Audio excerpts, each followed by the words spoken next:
ಬೆಂಗಳೂರು ರಸ್ತೆ ಗುಂಡಿ ವಿಚಾರಕ್ಕೆ ಅಧಿಕಾರಿಗಳಿಗೆ ಸಚಿವರು ಕ್ಲಾಸ್ ತೆಗೆದುಕೊಂಡಿದ್ದಾರೆ. ಬೆಂಗಳೂರು ರಸ್ತೆಗಳು ಇನ್ನಾದರೂ ಕೂಡ ಗುಣಮಟ್ಟದಿಂದ ಕೂಡಿರಬೇಕು. ನಗರದ ರಸ್ತೆಗಳು ಕನಿಷ್ಠ 20 ರಿಂದ 30 ವರ್ಷ ಬಾಳಿಕೆ ಬರಬೇಕು.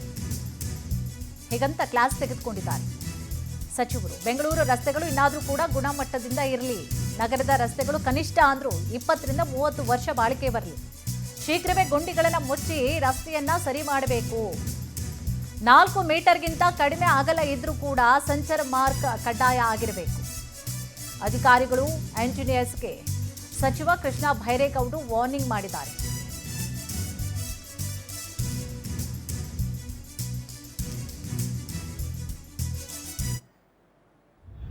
ಇನ್ನೊಂದು ಮಾಡದೆ ಅದರಲ್ಲಿ ಡೈರೆಕ್ಟ್ ಆಗಿ ನೀವು ಆಸ್ಫಾಲ್ಟ್ ಅನ್ನ ಹಾಕಿದ್ರೆ ಅದು ಎಲ್ಲಿ ಉಳಿತದೆ? ಸಾಧ್ಯನೇ ಇಲ್ಲ ಉಳಿಲಿಕ್ಕೆ.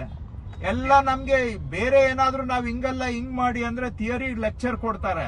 ಕೆಲಸ ಮಾಡೋದು ನೋಡಿದ್ರೆ ಥಿಯರಿಗೂ ಕೆಲಸಕ್ಕೂ ಸಂಬಂಧನೇ ಇಲ್ಲ. ಸೊ ಹಾಗಾಗಿ ಪಾಟ್ಹೋಲ್ ಫಿಲ್ಲಿಂಗ್ ಮಾಡಿ ಆಸ್ಫಾಲ್ಟ್ ಮಾಡುವಂತದ್ದು ಮಾಡಬೇಕು. ಆ ತರನು ಎಸ್ಟಿಮೇಟ್ ಅಲ್ಲಿ ಮಾಡ್ಕೊಳ್ಳಿ. ಇನ್ನೊಂದು ಸಣ್ಣ ವಿಷಯ, ಈಗ ರಿಕರಿಂಗ್ ಸ್ಪಾಟ್ಸ್, ಕೆಲವು ಲೋ ಲೈಯಿಂಗ್ ಸ್ಪಾಟ್ಸ್ ಅಲ್ಲಿ ನಮ್ಗೆ ಸದ್ಯಕ್ಕೆ ಇಮಿಡಿಯೇಟ್ಲಿ ಏನು ಸೊಲ್ಯೂಷನ್ ಇರೋದಿಲ್ಲ. ಎಲ್ಲಿ ಸಾಸರ್ ಟೈಪ್ ಇದೆ ಅಲ್ಲಿ ಓನ್ಲಿ ಲಾಂಗ್ ಟರ್ಮ್ ಸೊಲ್ಯೂಷನ್ ಮಾಡಬೇಕಾಗುತ್ತೆ. ಅದು ಬಿಟ್ಟು ಕೆಲವು ಕಡೆ ಸಿಂಪಲ್ ಆಗಿ ಬರೀ ಏನೋ ಒಂದು ಕನ್ಸ್ಟ್ರಕ್ಷನ್ ಮೆಟೀರಿಯಲ್ ಅಡ್ಡ ಬಿದ್ದಿದೆ, ಯಾವುದೋ ಒಂದು ಡ್ರೈನ್ ಮುಚ್ಚ